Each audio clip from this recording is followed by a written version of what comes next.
ప్రేక్షకులందరికీ నమస్సుమాంజలి. శుక్లాంబరధరం విష్ణుం శశివర్ణం చతుర్భుజం ప్రసన్నవదనం ధ్యాయేత్ సర్వవిఘ్నోపశాంతయే అగజా ఆనన పద్మార్కం గజానన మహర్నిశం అనేకదంతం భక్తానాం एकदन्तमुपास्महे एकदन्तमुपास्महे. ఓం శ్రీ గణేశ్వరాయ నమః. ఓం శ్రీ సరస్వత్యై నమః. ఓం శ్రీ మాత్రే నమః. ప్రేక్షకులందరికీ నమస్సుమాంజలి. ఇప్పుడు ఏప్రిల్ మాస ఫలితాలు నేను చెప్పబోతున్నాను. ఈ ఏప్రిల్ నెలలో ఎవరికి ఏ రాశుల వారికి ఎలాగున్నది, ఎటువంటి పరిహారాలు చేసుకోవాలి, వారు ఏ దేవుణ్ణి పూజించాలి, వారికి ఎంత మంచి జరుగుతుంది అనేటటువంటిది ఈ ఏప్రిల్ మాస ఫలితాల్లో చెప్పబోతున్నాను. ఇది తెలుగు మాసం అయితే చైత్ర మాసం అవుతుంది.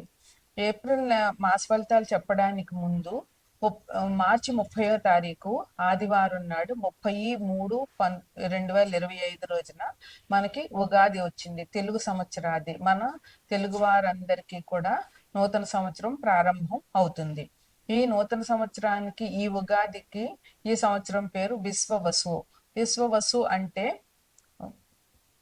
విశ్వాసం అని అర్థమవుతుంది.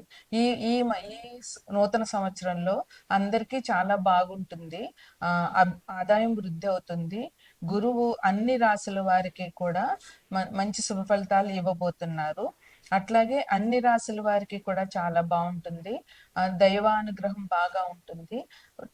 ముఖ్యంగా చెప్పుకోవాల్సింది ఏంటంటే ఈ సంవత్సరం అందరికీ, విద్యార్థులకి, వ్యవసాయదారులకి, ఉద్యోగాలు చేసే వాళ్ళకి, అన్ని రకాల వాళ్ళకి, చేతివృత్తుల వాళ్ళకి, ఈ ఇంట్లోనే ఉండేటటువంటి వాళ్ళకి, అందరికి, పెద్దలకి, పిల్లలకి, అందరికి కూడా ఈ ఈ విశ్వవసు నామం సంవత్సరం చాలా బాగుంటుంది. అందువల్ల ఈ సంవత్సరం అందరూ సుఖంగా సంతోషంగా ఉంటామని చెప్పవచ్చు. సకాలంలో వర్షాలు కురుస్తాయి. నీళ్ళకి ఇబ్బంది లేకుండా ఉంటుంది. ప్రస్తుతం ఇబ్బంది ఉంది చాలా చోట్ల, కానీ అది తగ్గిపోతుంది. మంచి వర్షాలు పడడం వల్ల వచ్చే సంవత్సరానికి మనకి బాగుంటుంది. అయితే ఇది ఈ చైత్ర శుద్ధ పాడ్యమి 30/3/2025 అయింది తెలుగు సంవత్సరాది. ఈ ఏప్రిల్ నెలలో ఇంక వచ్చే పండుగలు ఏంటి అంటే ముఖ్యంగా ఉగాది మొదల నుంచి వసంత నవరాత్రులు ప్రారంభం. అమ్మవారి నవరాత్రులు 4 రకాలుగా ఉంటాయి. అందులో ఈ వసంత నవరాత్రులు ఇప్పుడు ఈ ఏప్రిల్ నుంచి శ్రీరామనవమి వరకు లలితా అమ్మవారికి వసంత నవరాత్రులు చేస్తాము. చైత్రశుద్ధ పాడ్యమి నుండి చైత్రశుద్ధ నవమి వరకు వసంత నవరాత్రులు అంటారు. ఈ నవరాత్రుల్లో లలితా అమ్మవారిని, అదే లలిత, దుర్గా, ఎవరైనా రాజరాజేశ్వరి, అన్నపూర్ణ, ఎవరైనా సరే ఈ అమ్మవారి నవరాత్రులు పూజించాలి. మనకి దేవి నవరాత్రులు ఎంత ముఖ్యమో ఈ వసంత నవరాత్రులు కూడా అంత విశేషంగా మనం పూజ చేయాలి, అమ్మవారి పూజ. ఇక ఈ ఏప్రిల్ నెలలో ఇంకొక పండుగ ఏంటంటే 3/4/2025 స్కంద షష్ఠి, అంటే సుబ్రహ్మణ్యేశ్వర స్వామి ఆరాధన చేయాలి. సో అందరూ సుబ్రహ్మణ్యేశ్వర పిల్లల కోసం కావాలనుకుంటున్న వారు, ధైర్య సాహసాలు కావాలనుకుంటున్నారు, ఎవరికైనా కుజగ్రహ అనుగ్రహం సరిగా లేదని అనుకుంటున్న వాళ్ళు, వీళ్ళందరూ ఈ స్కంద షష్ఠి నాడు పూజ చేయడం చాలా ఉత్తమం. ఇక 16/4/2025 సంకష్టహార చతుర్థి, అంటే మనకి గణపతి పూజ ఈ రోజు విశేషంగా చేస్తారు. ఉదయం నుంచి ఉపవాసం ఉండి సాయంత్రం 6 గంటలకి వినాయకుడు పూజ చేసి చంద్రుణ్ణి చూసి భోజనం చేయాలి. ఇది సంకష్టహార చతుర్థి. మనకు కావాలని తీరని కోరికలు ఏమున్నా, ఏ రకమైన కోరికైనా సరే తీరుతుంది. ఈ గణపతికి గరికతో పూజ చేయడం ఈ రోజు విశేషం. ఈ సంకష్టహార చతుర్థి మేనరాశి వాళ్ళు, రేవతి నక్షత్రం వాళ్ళు, వారి జాతకం ప్రకారం రేవతి నక్షత్రం వాళ్ళు ఈ సంకష్టహార చతుర్థి తప్పకుండా చేయాలి. అందువల్ల ఇవి మనకి ఈ మాసంలో ఉన్నటువంటి పండుగలు. ద్వాదశ రాశుల్లో 3వ రాశి మిథున రాశి. ఈ రాశ్యాధిపతి బుధుడు. ఆయన మీన రాశిలో స్థితి పొంది ఉన్నాడు ప్రస్తుతం. మీన నుంచి ఆ, మిథునం నుంచి మీనం 10వ ఇల్లు అవుతుంది. అంటే మిథున రాశిలో లగ్నం వాళ్ళకి, మిథున రాశిలో పుట్టిన వాళ్ళకి 10వ ఇల్లు మీన రాశిలో, అంటే వారికి ఉద్యోగం, వారు ఏ వృత్తి చేస్తారు, ఏ ఉద్యోగం చేస్తారు అనేటటువంటిది ఈ మీద ఇంట్లో నుంచి తెలుసుకోవచ్చు. ఇప్పుడు ఉగాది నాటికి శని కుంభం నుంచి మీన రాశిలోకి వెళ్తున్నారు. అక్కడ ఆల్రెడీ రాహు ఉన్నారు, శుక్రుడు ఉన్నారు, బుధుడు ఉన్నారు, రవి ఉన్నారు. ఇప్పుడు శని వెళ్ళడం వల్ల ఐదో గ్రహం అయింది. చంద్రుడు ఉగాది రోజుకి అక్కడే ఉంటారు. ఒక రోజు అక్కడ ఉండి తర్వాత చంద్రుడు అక్కడి నుంచి మారిపోతాడు. అంచేత వీరికి ఆ 5 గ్రహాలు 10వ ఇంట్లో మిథున రాశి వాళ్ళకి ఉంటాయి. మిథున రాశిలో మృగశిర 3, 4 పాదాలు, ఆరుద్ర 1, 2, 3, 4 పాదాలు, పునర్వసు 1, 2, 3 పాదాలు ఉంటాయి. ఈ రాశి వారికి ఈ కొత్త సంవత్సరంలో ఆదాయం 14, వ్యయం 2, రాజపూజ్యం 4, అవమానం 1 ఉంది. వీరికి మనకి ఉన్న 9 గ్రహాల్లోనూ ఒక 4 గ్రహాలే ఎక్కువ కాలం ఒక రాశిలో ఉంటాయి. అంటే ఒక సంవత్సరం పైనే ఒక రాశిలో ఉంటాయి. అందువల్ల ఈ గ్రహాల వల్ల వచ్చేటటువంటి ఇబ్బందులే ఈ జాతకునికి కొంచెం ఇబ్బందిని కలుగజేస్తాయి. అలాంటివి అవి ఏం గ్రహాలంటే గురువు, కేతువు, రాహువు, శని. కేతువులు సంవత్సరం పైన ఉంటారు. ఈ రాశి వారికి గురువు సువర్ణమూర్తిగాను, శని కేతువులు తామ్రమూర్తిగాను, రాహు రజతమూర్తిగాను ఉన్నారు. సువర్ణమూర్తి అంటే ఆ గ్రహం ఇచ్చేటటువంటి ఫలితాలన్నీ కూడా చాలా బాగా ఉంటాయి. ఆ గ్రహాలు చెడు ఫలితాలు ఇవ్వవు. అందువల్ల మంచి ఫలితాలు ఉంటాయి. అట్లాగే రజితమూర్తి అంటే కూడా ఆ గ్రహం కూడా మంచి ఫలితాలని ఇస్తుంది. శనికేతులు తామ్రమూర్తి అంటే వీళ్ళ వల్ల నష్టం జరగదు, అట్లాగని లాభం జరగదు, మనకి యావరేజ్ గా ఉంటుంది అనమాట. అందువల్ల ఈ రాశి వారికి ఈ 4 గ్రహాలు కూడా అంత చెడు చేసే పరిస్థితులు ప్రస్తుతం అయితే లేవు. వీరికి వృత్తి వ్యాపారాలు చేసిన వాళ్ళకి మంచి అభివృద్ధి ఉంది.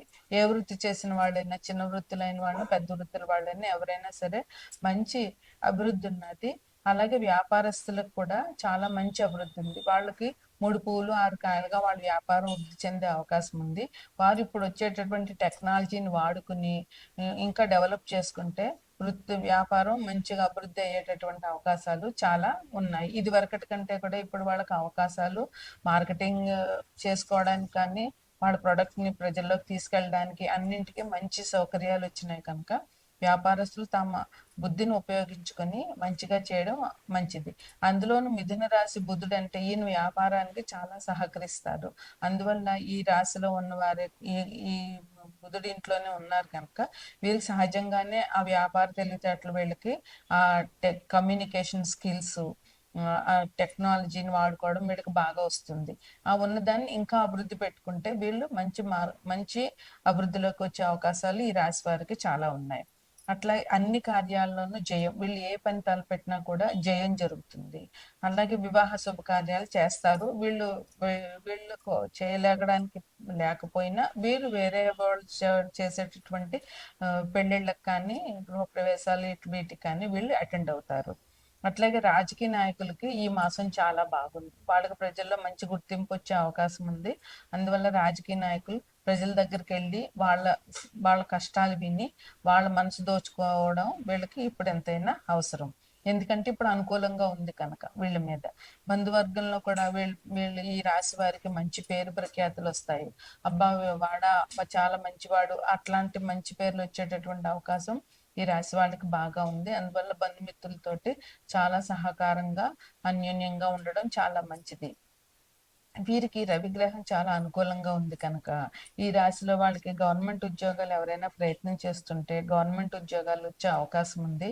రవిగ్రహం గవర్నమెంట్ ఉద్యోగాన్ని ఇవ్వడానికి రవిగ్రహం చాలా అనుకూలంగా ఉంటుంది. అందువల్ల రవిగ్రహం అనుకూలంగా ఉంది కనుక వీరు గవర్నమెంట్ ఉద్యోగాన్ని ప్రయత్నం చేస్తున్న వాళ్ళు కొంచెం కష్టపడితే వాళ్ళ గవర్నమెంట్ ఉద్యోగం వచ్చే అవకాశం చాలా ఉంది.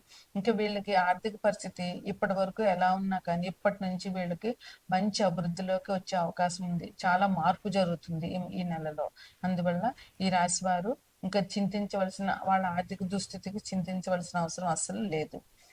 చాలా ధార్మిక కార్యక్రమాలు చేస్తారు. అంటే దేవాలయాలకి డొనేషన్లు ఇవ్వడము, లేదా అన్నదానాలు చేయడము, లేదా ఎక్కడైనా ఎవరైనా సపోజ్ పెళ్లిళ్ళు చేసుకుంటున్నారంటే వాళ్ళకి పెళ్లికి కావాల్సిన ఐటమ్స్ ఇవ్వడము, వస్తువులు ఇవ్వడము, ఇట్లాంటివన్నీ వీళ్ళు చేయడం చాలా మంచిది.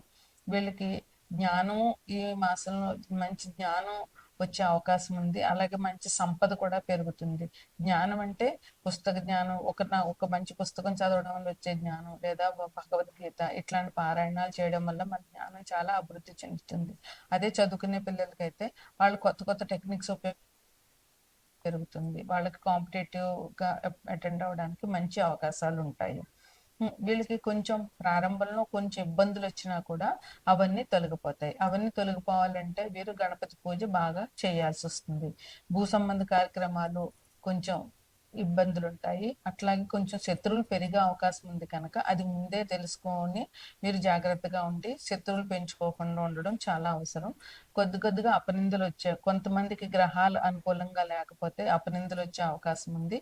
అందువల్ల ఈ అపనిందల నుంచి కూడా వీళ్ళు బయటికి రావాలి. అందుకని వీళ్ళు మంచి హ్మ్, హ్మ్, దేవ దే దైవానికి పూజ చేయడం వల్ల చాలా మంచిది. వీరికి శని, కేతువులు తామరమూర్తి కనుక శని కేతువులకు పూజ చేయాలి. కేతువుకు పూజ చేయాలంటే గణపతి పూజ చేయాలి. సంకష్టహర చతుర్థి 16/4 సంకష్టహర చతుర్థి అయింది కనుక ఆ రోజు గణపతికి విశేషంగా పూజ చేయడం వల్ల ఎటువంటి కష్టాలైనా తీరుతాయి. అదే విధంగా ఏ ఏ రకమైన కోరికలైనా కూడా ఈ గణపతి తీరుస్తారు. ఆ రోజు ఉండగలిగిన వాళ్ళు పొద్దున్నుంచి సాయంత్రం వరకు ఉపవాసం ఉండి గణపతికి అభిషేకం లేదా పూజ చేసి సాయంత్రం చంద్రుని చూసినాక భోజనం చేయడం అన్నది సంకష్టహర చతుర్థి పూజ చేయాలి అట్లాగా. అట్లాగే దేవీ పూజలు ఇప్పుడు వసంత నవరాత్రులు వస్తాయి. ఈ 9 రోజుల్లో అమ్మవారి దర్శనానికి వెళ్ళడం, అమ్మవారి పూజ చేయడం అవసరం. అట్లాగే రాహుకి మినుగులు దానం చేయడం చాలా మంచిది. ఇది ఈ రాశి వారికి చెప్పేటటువంటి పరిహారాలు.